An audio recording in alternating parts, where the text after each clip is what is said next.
and welcome to Across the Valley. I am your host, Brooke Fernandez. Today, we are with a longtime friend of mine, personal friend I've known for quite some time, Dr. Jessica Haymeyer from Well Empowered. Welcome to the show. Thank you so much, Brooke. It's such a pleasure to be here with you and your audience. Yeah, I'm so happy to have you on the show today. I first would love to just kind of talk about your background a little bit and share that with our audience, because I think a lot of people don't know, what a functional medicine doctor is and kind of what areas this type of medicine practices. I think there's a lot of kind of questions in people's mind when they hear, oh, functional medicine, what does that mean? So many people are used to just going to their doctor yes, and getting prescribed pills or shots or some sort of medical intervention. Tell me what is different about being a functional medicine doctor, and also just tell me how you got into this, like kind of what inspired you to join this cohort of experts. Yes, absolutely. Well, so I'll start with what got me into it. And really for me, it was my own personal health journey and the struggles I experienced with my weight and with my digestion in particular.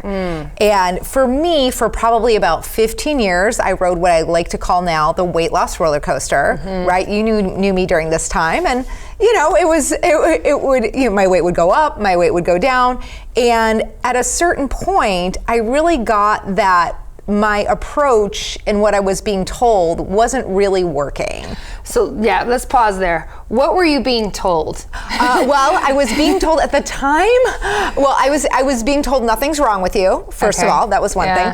I was also being told, just eat better and exercise more. What does that mean? Right, exactly. I had already run a marathon, so I couldn't exercise more. Yeah, I feel like you've always been pretty active. Yes, so I don't know. That wasn't it, right? And I was working with, at the time, what I thought was the best nutritional information.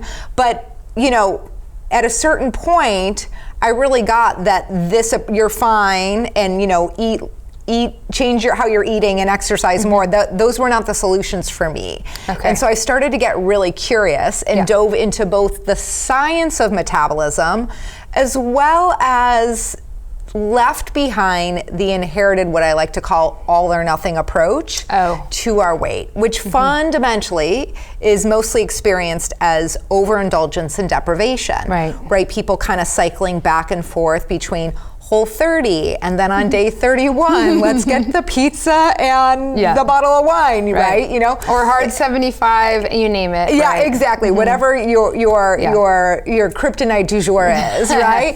And so, it was a combination of bringing this science and heart together that, first of all, really shifted things for me in my weight and in my digestion, and really stabilizing my energy more, I would say. Also, I've always been pretty high energy, but this really kind of helped me fine-tune that a bit. Okay. And when I came to learn more about how my body worked, I really just got I want to make my life about helping other people understand how their bodies work. And so, my body's different than your body, right? And so that led me to get multiple graduate degrees and fundamentally do what I do now, this functional medicine practice. And what we might call functional medicine also is data-driven natural medicine. Data-driven natural medicine. Yes. And what sets functional medicine apart from a more traditional approach, which has its own jewels and gems and wonderful tools. So this is not either or, this is both and. We want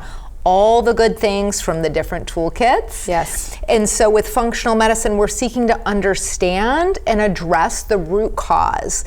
The root cause, whether it's around a slow metabolism or around digestive distress or fatigue or skin problems, that is the work. And then we're using natural interventions to create a foundation in the body that allows for healing, allows for healing from the root. Yeah, and also too, you were talking about some of the kind of conditions you just mentioned kind of offhandedly where, cause, things like you said for the skin, digestion, but also you do treat metabolic disorders like diabetes. Yes. Cardiovascular issues that can be relatively severe. Yes.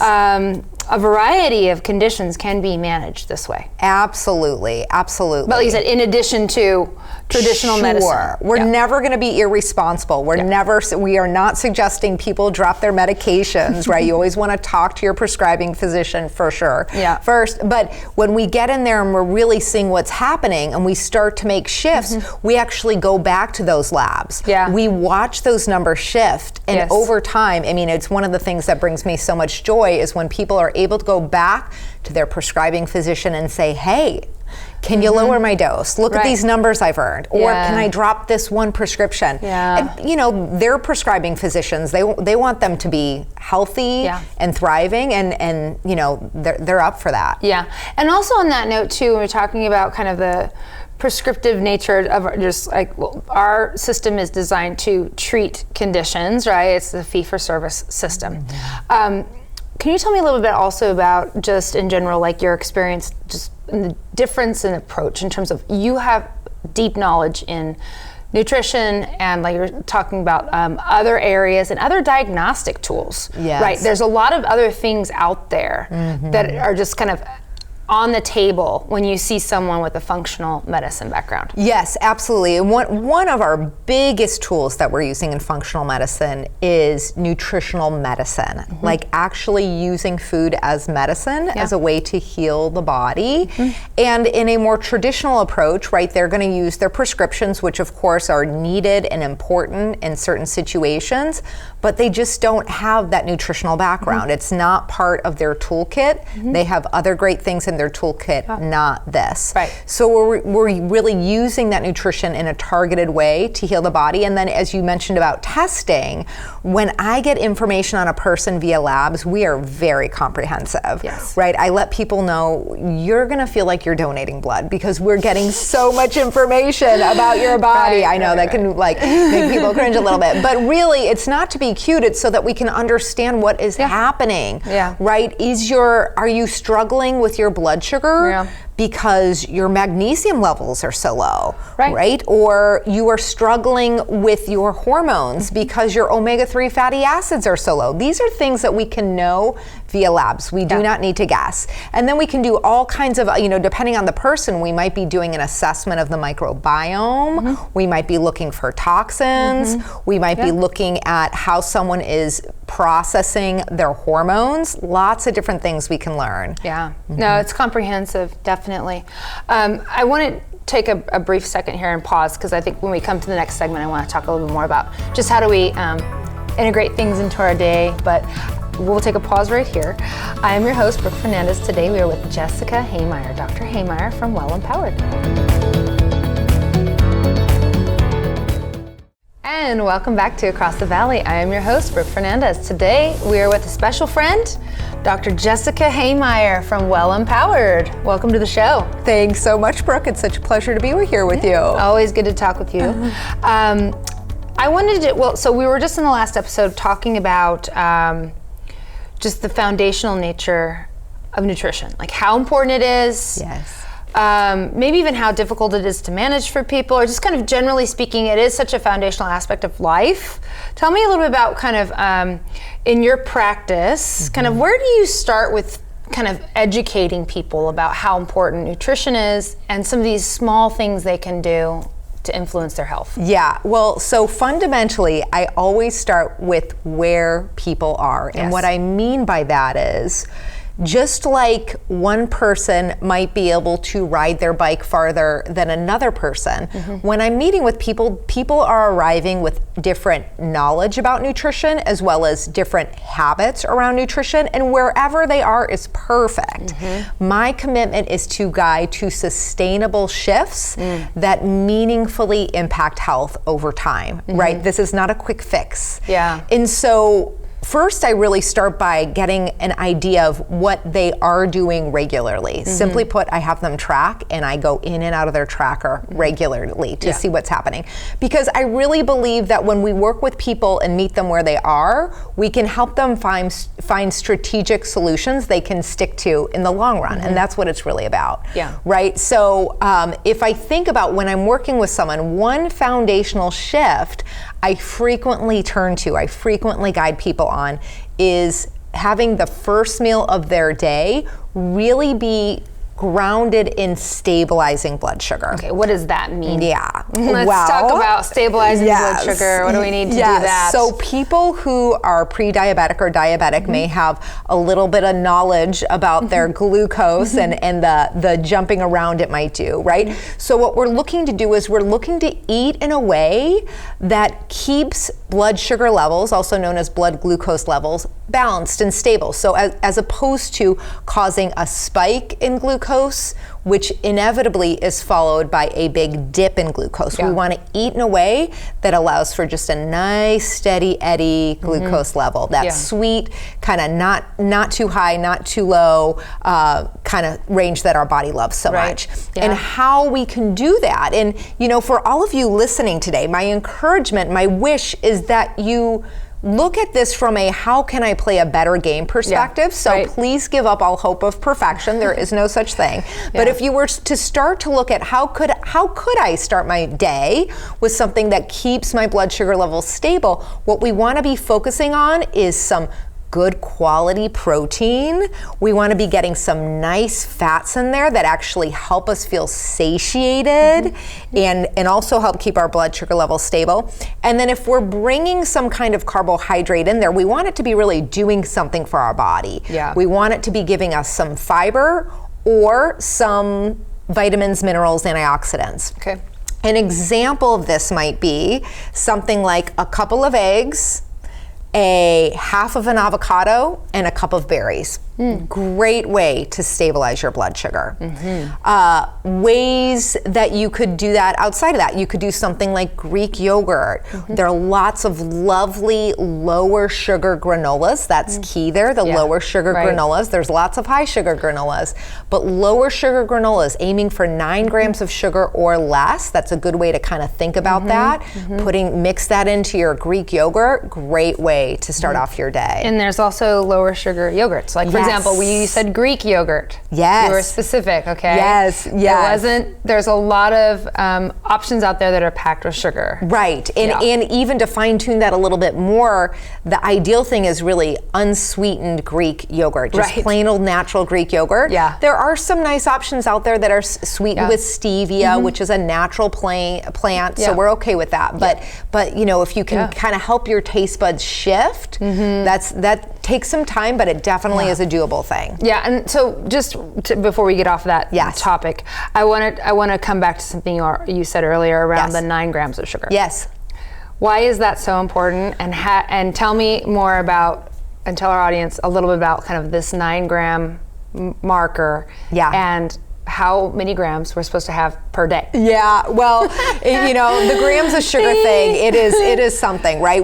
First of all, I just want to say, just know that I have zero judgment around food, right? It's not about where you started, okay? It's about where you end. Exactly. Okay? It's not like I'm judging you for having 50 grams of sugar in one big gulp. Right. It's more about where can we get to? What's awareness. Our next step? Yes, exactly. It's awareness. It's I had no idea that amount of sugar was in that tiny cup, or that small serving, or that small, or the frappuccino, right? Coffee drink. It is actually like a fun game I like to play when I see like a new fill in the blank coffee place, new drink out there. I'll look up how many grams of sugar on there, and it's amazing, right? Some of them will have over 60 grams of sugar in one drink.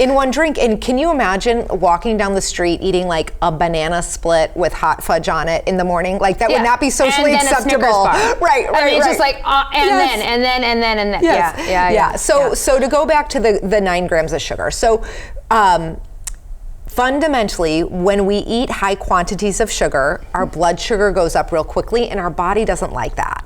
When our blood sugar goes up real quickly, we produce insulin. Insulin's job is to help bring that blood sugar down. It takes that sugar, it brings it to cells, it knocks on the cell's door, the cell opens up and absorbs the sugar. If all is going well in the body, that's how it's designed to work. But the problem is, when we spike our blood sugar, when it goes up really, really high, our body handles it with a lot of insulin, and then our blood sugar dips low. And when our blood sugar dips low, we're hungry, we're probably hangry, we're not in a great mood, we're irritable, we struggle to focus, our energy levels won't be great. So it's this whole cascade of events that ultimately, when we get on that blood sugar roller coaster, it's really hard to get off of it, which is why I'm such a fan of starting your day with something that stabilizes your blood sugar. Now, you'll hear people talk about intermittent fasting, good, bad, right, wrong. I am very individualized in that approach. Okay. What I want to know for any one person is,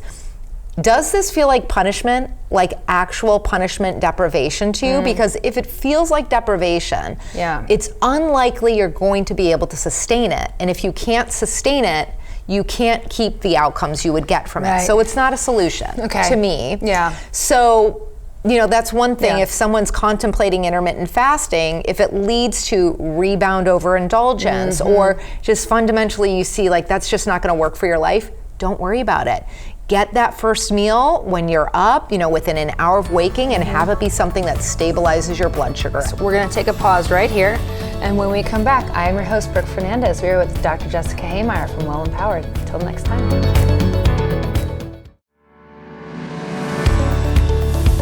And welcome back to Across the Valley. I am your host, Brooke Fernandez. Today we are with Dr. Jessica Haymeyer from Well Empowered. Welcome to the show. Thank you so much, Brooke. It's great to be here. Great.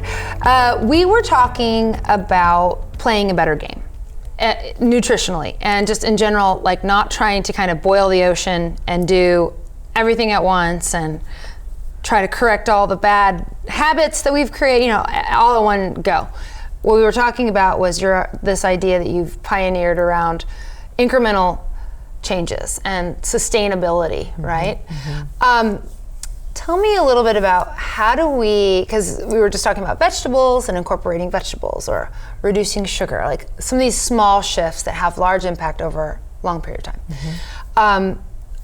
I would love to hear your perspective on times of year that are challenging. Meaning, for example,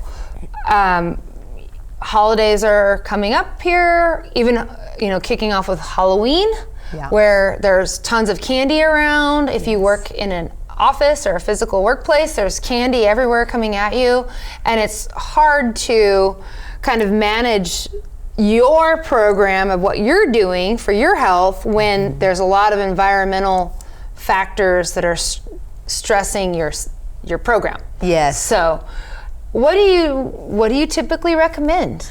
Well, first of all, I always start by encouraging a shift in perspective. Okay, and what is that? Shift in perspective, it starts with getting that we've been sold a myth that mastering nutrition should take 30 days, right? Right? And so 1 year of life to me is like one lap. Because in the area of nutrition, in that 1 year, you're going to encounter all of the environmental challenges. You're going to encounter the social challenges. You're going to encounter the logistical challenges. Shoot, I'm out of XYZ. I didn't think I was, right? Or they're out of XYZ. You're going to encounter the emotional challenges, right? For many people, nutrition, food becomes a way of self-soothing. Zero judgment there. It's common. It's part of evolution, really. But with that, in that 1 year, we're going to be forced to confront all those challenges. And if we're really committed to shifting our health over time, we're going to use those challenges as learning opportunities. We brought some props here because I think these are cool because everyone has these in their cabinet at home. These are popular snacks, and there's a huge aisle at the store with tons of options, tons and tons, and they all look kind of healthy. Like this one's green. They all look. The packaging looks like it's promoting like all the things that are great about it and healthy about it. So, SWAP-ortunities. If we want to start in our snack cabinet, in our I call them granola bars, but you know what I mean, snack bars or power bars or whatever. How do we make a better choice? Well, I start to think about a few different things when I'm thinking about a snack bar. First of all, we'd all, in a perfect world, we'd be eating whole foods, right? Maybe we'd be having like an apple and sunflower seed butter or something like that. But that's just not reality for most of us. Yes. And most of us are on the go. We like to have something quick and easy in our purses or bags with us. And so I start to think about it from, first of all, total calories. Okay. We want it to be dancing around 200. Maybe 180 to 220 is a good range. Roughly in the snack world. Okay. Yep. The next thing I'm thinking about is grams of sugar. Grams of sugar, like I mentioned before, I really like grams of sugar in the single digits because I find that's what helps keep blood sugar levels stable. Yes. And then we want our protein to be higher than our grams of sugar. It's not as hard as it sounds, right? So if you have 10 grams of protein, you want 9 grams of sugar or less. 9 grams of protein, 7 grams of sugar or less. Now, the last one is as simple ingredients as possible, and it's rare that we're gonna get all those in a bar. Right. So we just gotta pick and choose and make better choices with those. Now this one, for example, let's talk about simple ingredients. Yes. This one has simple ingredients. Because it's only got 1, 2, 3, 4 ingredients. Is that right? It's got egg whites, almonds, cashews, and dates. This is a popular one. Let's see how it does on the other factors. It actually hits the factor. It's got 190 calories, so it's under 200. That's good. Yeah. Now it's got, hold on. I'm looking here. It's got, look at the protein. The protein is 12. Now, if the protein is 12, what does the sugar need to be? 11 or less, right? Okay. We are at, oopsie. We're at 16.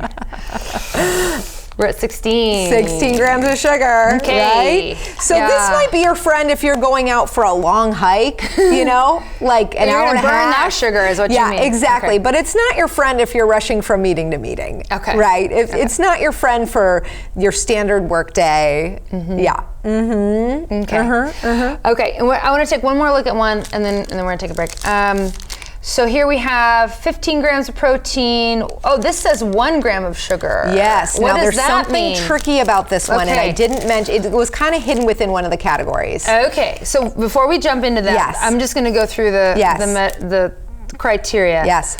We're at 220 on the calories, so a little high. But in the range. I mean, okay. Yeah, about 180 to 220. We can live with that. We're at the top. Okay. We're at the top. Okay.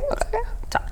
All right. And then we're at, protein is 15. So we've got to be at or below 14. But ideally under 9, right? Ideally under 9, because the sugar counts. Oh, all right. Now, so it's got a couple different things on the sugar. That's right. Bingo. There's three types. There's total sugars. It says 1. Yep. Then it says added sugars, 0, because it didn't add actual sugar. However, it has this other thing, sugar alcohol. Yes. 12 grams. Yes. Now, this is the trick. Tell us what sugar alcohol is. So sugar alcohols, they're ingredients that end in OL, like xylitol, erythritol, malitol, sorbitol. These are sugar alcohols. They are not absorbed by the body, which is why they're not counted in sugar. However, they have a negative impact on digestion. So oftentimes when I'm working with someone who's dealing with bloating or diarrhea or constipation, and we're looking through common culprits, sugar alcohols are high up there.